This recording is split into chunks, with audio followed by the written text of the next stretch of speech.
haddii aad tahay gabar guurdoon ama ku fakari lahayd in iskuul aad u gasho barashada waxyaabaha dhidibada u taaga ama u adkeeya dhismaha qoyska.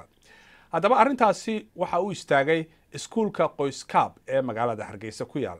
Wariyaha BBC da Maxamuud Cali Maxamed oo booqday iskuulkaasi ayaa warbixintan nooga soo diray. halkani waa iskuulka qoyskaab oo ku yaala magaalada Hargeysa. macalimada Nada Yuusuf Cumar ayaa waxa ay bixinaysaa mid ka mid ah casharrada halkani lagu baro gabdhaha doonaya inay wax ka fahmaan guurka.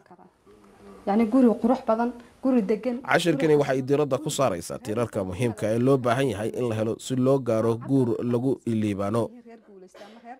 waxay ugu qaaday markaan arkay dhibaatada mujtamaceena haysta waxaan barnaa haddii hablayihiin sida nolosha guurka loo fahmo marka hore waa maxay guur muxuu guurku u qaybsamaa maxaad u guursanaysaa ujeedadaad u guursanaysaa waa maxay hadduu dhibaato timaado ama khilaaf yimaado sidee baa loo xalinayaa.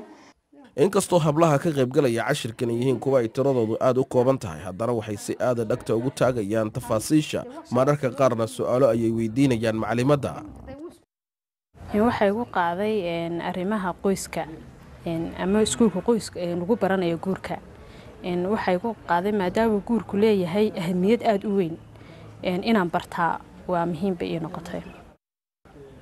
kuwa gacanta waxa ka mid ah cuntada marka laga soo tago cashirrada fasalka iskuulka waxa sidoo kale ardayda lagu baraa cunno karinta oo iyadu loo aqoonsaday inay ka mid tahay xirfadaha loo baahan yahay in lagu kabo hablaha.